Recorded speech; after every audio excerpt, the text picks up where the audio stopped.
Kanye West's song Cousins has created a seismic stir in the music world and beyond, not simply because of its musical composition but because of the disturbing personal revelations embedded in its lyrics. West, never one to shy away from the controversial, dives headfirst into taboo territory as he unpacks an alleged incestuous relationship from his childhood. The track serves not only as a lyrical narrative but also a therapeutic confession, laying bare his pain, confusion, and long-standing emotional scars.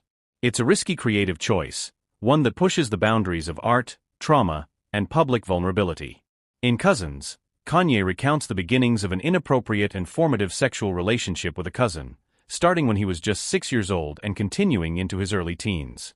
He suggests that it began with exposure to adult magazines and grew into something much darker. The tone of the song is almost clinical at points, detached, as if Kanye is trying to put distance between himself and the memory, even as he brings it vividly back to life.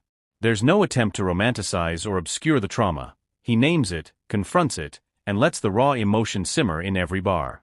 What's particularly striking about the track is how it blends personal history with social commentary. Kanye doesn't stop at simply telling his story.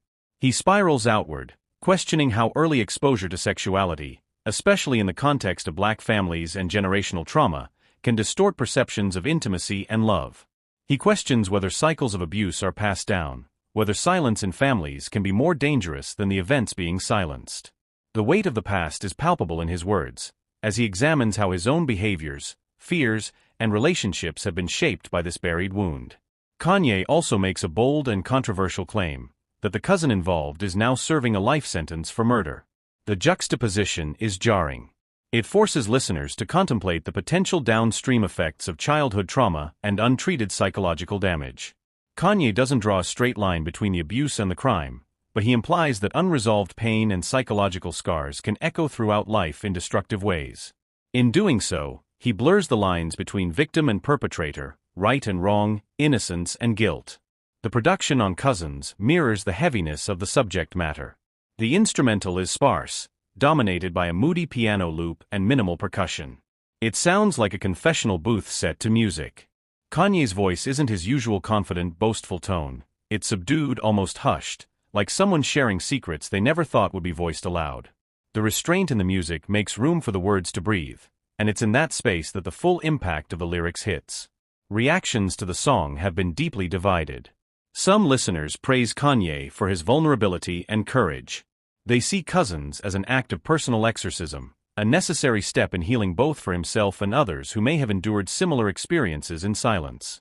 For these listeners, Kanye is breaking a powerful taboo, saying the unspeakable, and reclaiming his own narrative in the process. Others are far less charitable, accusing him of exploiting trauma for attention or questioning the appropriateness of including such explicit content in a public work of art. The discomfort is real, and Kanye seems to anticipate it, even confront it, within the song's lyrics.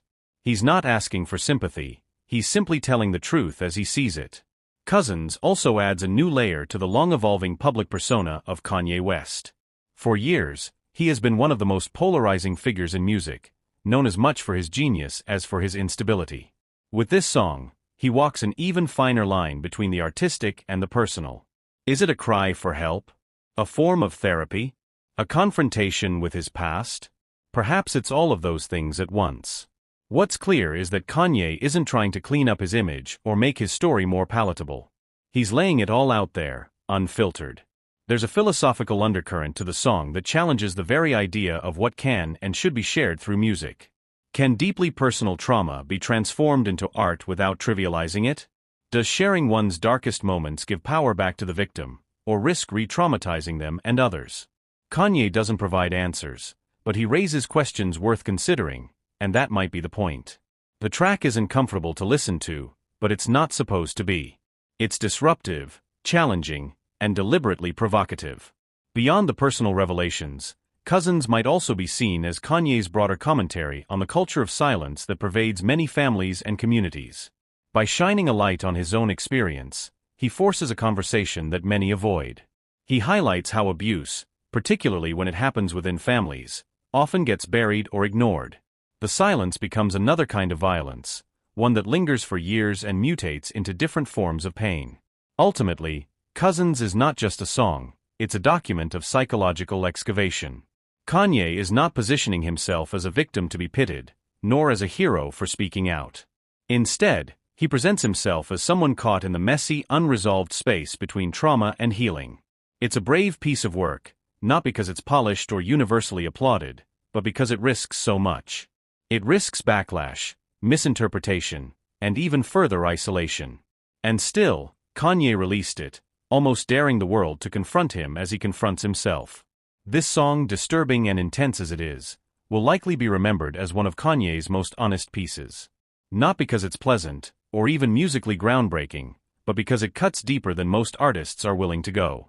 Whether it was the right move is up for debate, but one thing's for certain: Kanye West has made a song that people won't forget, and in doing so, has once again forced his audience to reckon with the uncomfortable truths that art sometimes demands we face.